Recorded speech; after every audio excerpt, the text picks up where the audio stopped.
দেখো কতটা কষ্ট করে তোমার বাবা তোমার জন্য লেখাপড়ার খরচ জোগায়, মাথার ঘাম পায়ে ফেলে সারাদিন রোদে পুড়ে বৃষ্টিতে ভিজে তোমার লেখাপড়ার খরচ জোগায়।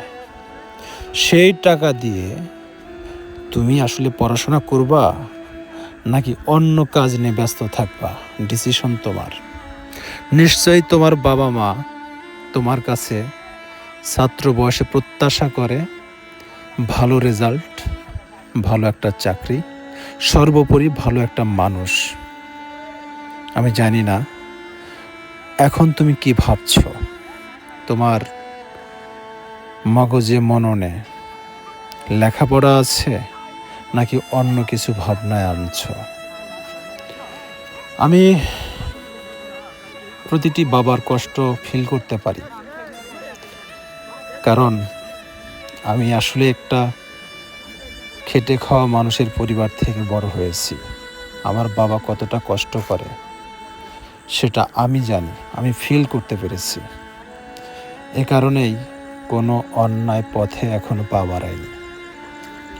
ছাত্রছাত্রী ভাই বোনদের কাছে আমার অনুরোধ, আপনারা লেখাপড়ায় মন দিন, মানুষের মতো মানুষ হন।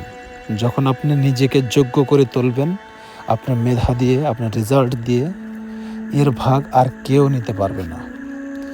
এর সম্পূর্ণ অংশীদার আপনি নিজে। হ্যাঁ, যে কোনো অন্যায়ের প্রতিবাদ করতে হবে, বাঘের মতো গর্জে উঠতে হবে।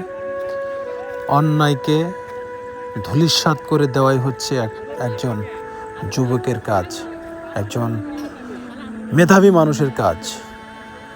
কখনোই অন্যায়কে মাথা পেতে নেওয়া যাবে না। সেই অন্যায় নির্মূল করতে গিয়ে তুমি নিজেই কোনো অপরাধে জড়িয়ে যাও না, তা না হলে তোমার ভেতরে মৌলিকত্ব বলতে কিছু থাকবে না। তুমি অন্যের দ্বারা প্রভাবিত হয়ে যাচ্ছ। অন্যের দ্বারা প্রভাবিত হয়ে গেলে তোমার জীবন হুমকির মুখে পড়ে যাবে। তুমি নিজের জীবনটাকে সুন্দরভাবে গড়তে পারবে না। আমি চাই প্রত্যেকটি যুবকের মধ্যে, বাংলাদেশের প্রতিটি মানুষের মধ্যে এই অন্যায়ের প্রতিবাদ করার সৎ সাহসটুকু থাকে। গাড়িয়াল নাটকে শুটিং করতে এসে আমরা পাংশা রাজবাড়িতে পদ্মার চরে শুটিং করতেছিলাম।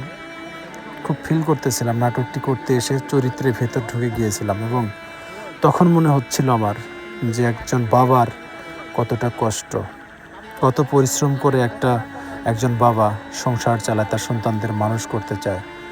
আর সেই সন্তান যদি বিপথে চলে যায় তাহলে সেই বাবার সকল পরিশ্রম বৃথা হয়ে যায়। তাই আমরা কোনো বাবার ঘামকে বৃথা হতে দেব না। বাবার স্বপ্নকে পূরণ করতে আমরা সর্বদা প্রস্তুত থাকব।